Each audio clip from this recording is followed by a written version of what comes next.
Mirëdita, jam këtu për të shprehur dhe njëherë mbështetjen më të fuqishme të Partisë Demokratike për protestën madhështore të rinisë dhe qytetarëve të Tiranës dhe mbar Shqipërisë. Protestë e cila është ndruar në një uragan të fuqishëm kundër diktaturës autoritare, regjimit të Edi Ramës të bazuar në farsën zgjedhore, krimin, drogën dhe vjedhjen e shqiptarëve. Tirana nuk ka njohur në historinë e vet një protest kaq të fuqishme dhe masive dhe persistente sa kjo. Ndaj dhe thirrja ime për çdo demokratë dhe demokrat, mbështetëse dhe mbështetës të Partisë Demokratike të bashkohen në protestën e rinisë dhe qytetarëve të Tiranës. Protestë kjo që te kalon kufijtë e forcave politike, por që kërkon me vendosmëri fundin e regjimit autokratik të Edi Ramës. Kërkon anullim në një seri ligjeve, për të cilat deputet e parlamentit, deputet e Partisë Demokratike në Parlamentin e Shqipërisë, kanë votuar kundër në komisione dhe në seancë plenare. I kanë kundërshtuar këto ligje antikushtetuese dhe ligje që vinë në kundërshtim me direktivat e Komisionit Evropian dhe në gjykatë kushtetuese. Pra, çdo demokrat e demokrat, çdo mbështetës dhe mbështetës i Partisë Demokratike, por dhe çdo qytetar dhe qytetar i Tiranës dhe i mbar Shqipërisë, ka motivet më të fuqishme për të mbështetur këtë protestë, e cila ka marrë krahas për masave të uraganit në rrugë dhe sheshet e Tiranës për masat pa para botërore. Është bërë lajm dhe super lajm i të gjitha agjensive, televizioneve, gazetave dhe mediave më të mëdha të botës. Por unë jam sot këtu për të denoncuar me forcën më të madhe qëndrimin e papërgjegjshëm cinik, armiqësor të Edi Ramës dhe rrethit të tij ndaj protestës, kërkesave të protestuesve dhe paralajmëroj se me këtë qëndrim ai kërkon të zhysë vendin në kaos. Është e pafalshme, e papranueshme përpjekja e tij për të sfumuar uraganin e fuqishëm me antimitingje anakronike, gjoja po festoj Gjoja po festoi 85 vjetorin e Partisë Krimit. Është cinike. Është poshtruese dhe fyese për çdo shqiptar. Ti kundërvihesh protestë qytetare dhe të rinisë shqiptare me takimin e zgërbonjave të krimit të Partisë Socialiste, takime që ngjasojnë nga Alfa tek Omega me takimet e mafjes. Edi Rama duhet të heqë urgjentisht dorë nga antimitingjet. Të heqë me njërë dorë nga antimitingjet.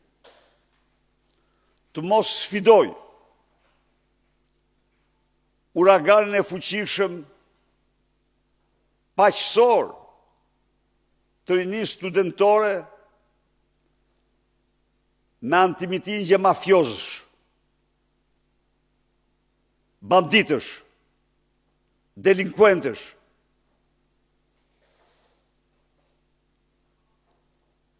Të mbledhur me detyrim.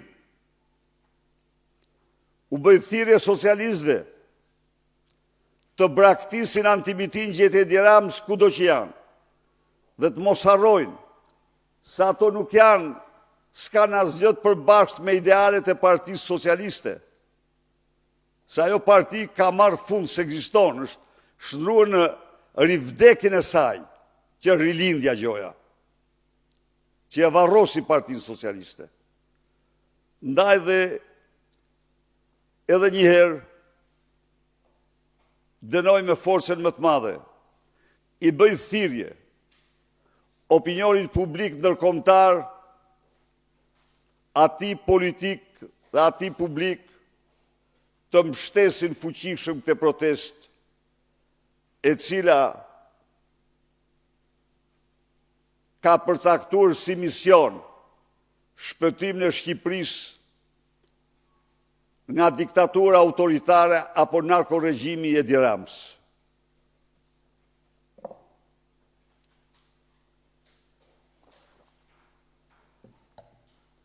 Dënoj gjithashtu provokacionet e ulta të Edi Ramës ndaj protestuesve, epitetet, fiksimet, halucinacionet e tij. Njeri paraqet agent të fuqive të huaja, të vendeve tjera, herë tjetër fajin e kanë influencierët, i cili përpiqet t'i përshkruajë ashtu sikur ato nuk janë, dhe i them ta mbaj gojë, se një influencere është një personalitet në universin digital. Dhe nuk është e turpshme të vesh epitete apo tu tregosh ato që tregon ti. Akti ult dhe shumë i rënd provokacioni ishte shtampimi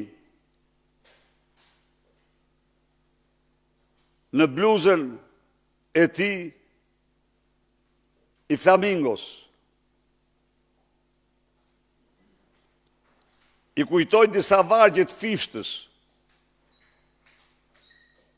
që njerëz si ai i quajnë barkderra.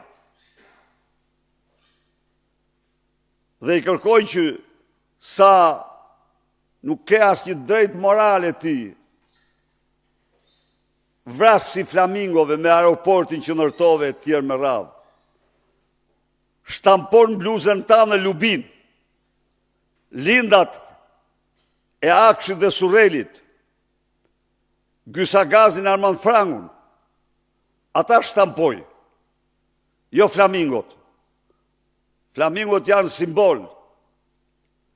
i asaj ndërgjegje të lartë mjedisore që ka arritur rinia shqiptare.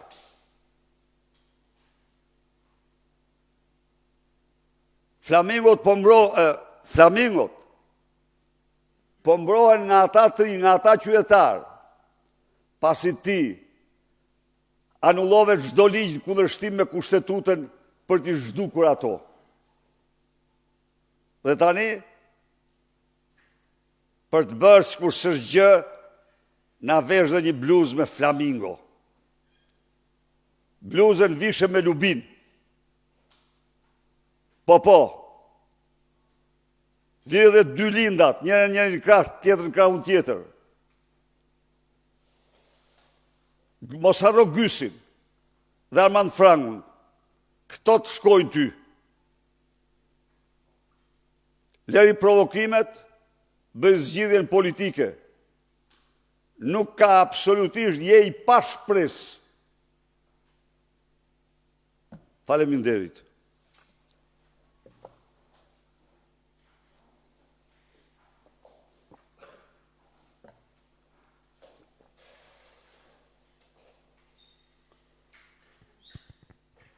Zoti Berisha, kam dy pyetje. E para, lidhur me lajmi që erdhi nga Shtetet e Bashkuara të Amerikës për heqjen e sanksionit ndaj jush për lejimin e udhëtimit në Shtetet e Bashkuara të Amerikës. Nga komunikimi që keni pasur me zyrtarët e Shtetet e Bashkuara, SBA-ja ka hequr edhe akuzat ndaj jush apo etiketimet në atë kohë si minus demokracie dhe korrupsion madhor, apo është vetëm për pjesën e lejimit të udhëtimit në Shtetet e Bashkuara të Amerikës për një arsye specifike? Së pari, duhet falënderoj përzemërsisht edhe një herë administratën e presidentit Trump dhe sekretarin Marco Rubio për korrigjimin e një padrejtësie të administratës së mëparshme të vendimit të bazuar në lobimin korruptiv të Edi Ramës dhe George Sorosit për ndalimin e hyrjes time në Shtetet Bashkuara. Tani,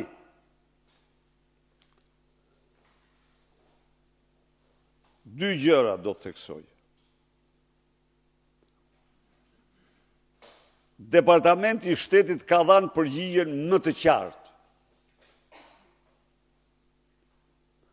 se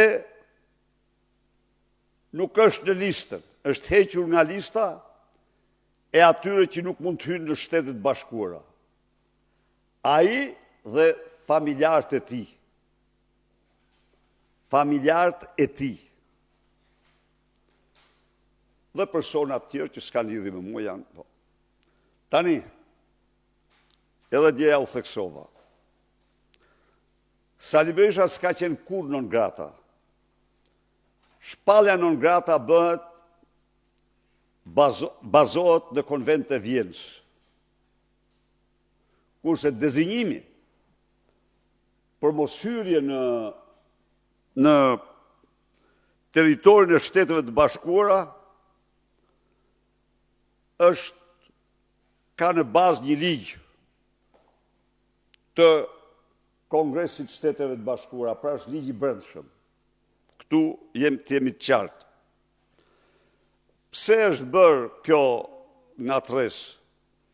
Është bërë kjo ngatres sepse për shumicën e njerëzve e marrin të tillë dhe unë nuk kisha normal të angazhohesha në betejë semantike në një kohë kur unë po angazhohesha në thelbin e çështjes. Thelbin e çështjes. Thelbi i çështjes zotëri është ai që Departamenti i Shtetit deklaroi se Sali Berisha mund të hyjë në Shtetet e Bashkuara dhe ky vendim është marrë për interesat të Shteteve të Bashkuara. Pikë. Së dyti, ky vendim nuk është vetëm për personin, por është dhe për familjen e tij. Çdo interpretim tjetër është i atyre që kërkojnë të ushqehen me mashtrimet e veta. Nuk kam bërë asnjë lloj kërkese për asnjë lloj rrethane shtetësore apo tjetër siç duhet të mashtrojnë ata që ushqehen me gënjeshtat e tyre. Kam bërë kërkesë, në gjykat kam shkuar, rast unik në historinë e planetit për këtë çështje dhe jam drejtuar instancave shtetërore pas ndryshimit të administratës. Nuk jam drejtuar, nuk u jam drejtuar para ndryshimit të administratës, ndonse unë kisha njohje personale, duke filluar nga kreu i asaj administrate tek punojës të tjerë. Por nuk kam bërë atë. Jo. Pra, kjo është e vërteta. Çdo interpretim tjetër, lexoni ato sqarime që ka dhënë Departamenti i Shtetit për një seri media shqiptare. Pyetje tjetër. Për të mos rënë pre e dezinformimit, kjo heqjen non grate për qytetarët ta kuptojnë më thjesht, apo lejimi i juaj dhe familjes së për të shkuar në Shtetet e Bashkuara, është produkt i lobimit apo është produkt i një vendimarrje vetëm i Departamentit Amerikan të Shtetit? Është një produkt në përputhje me ligjet e plot, në përputhjet plot me ligjet që kanë Shtetet e Bashkuara. Me ligjet e Shteteve të Bashkuara. Këtu nuk do të kemi, sepse... Një minut.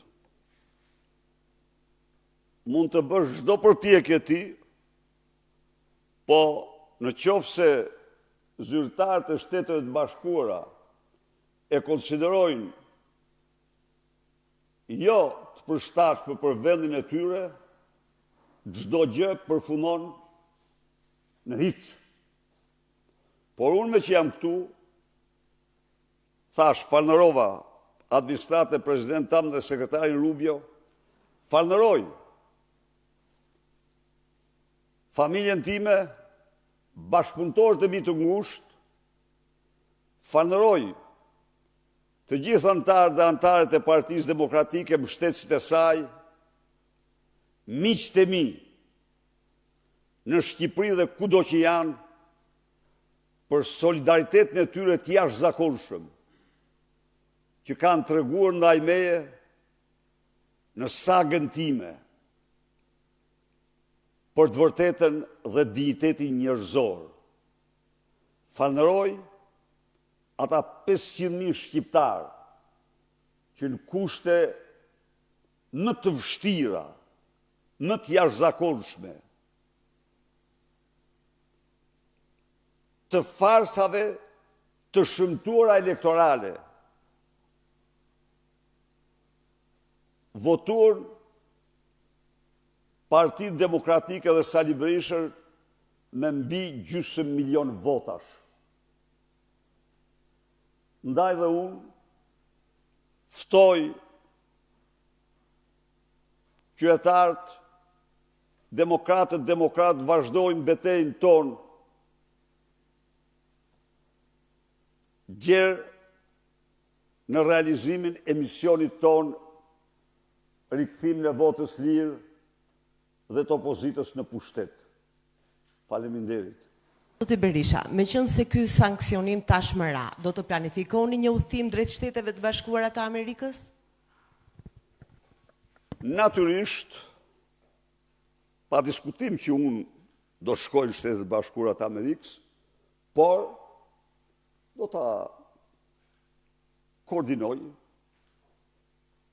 me miqtë mi udhëtimin. Tani për tani fillon një periudhë pushimesh, kudo, përveç se unë s'kam normal të bëj pushime, po sa po mjedisi mos jetë kaq festiv me pushime, unë do shkoj. Një temë tjetër, në 30 maj nisi ripërtëritja e Partisë Demokratike, por duket se ka ngecur procesi i ripërtëritjes. Këshilli Kombëtar nuk po mblidhet ende. Për cilën arsye dhe kur planifikohet? Absolutisht vetëm teknike, për ta kuptuar, kur dalësh nga kjo sallë, shifat sallën tjetër si është, edhe kjo ka qenë arsye asnjë tjetër. Asnjë tjetër, ke drejt. Por ka qenë kjo arsye. Aty janë duke u zhvilluar sa punime dhe faleminderit.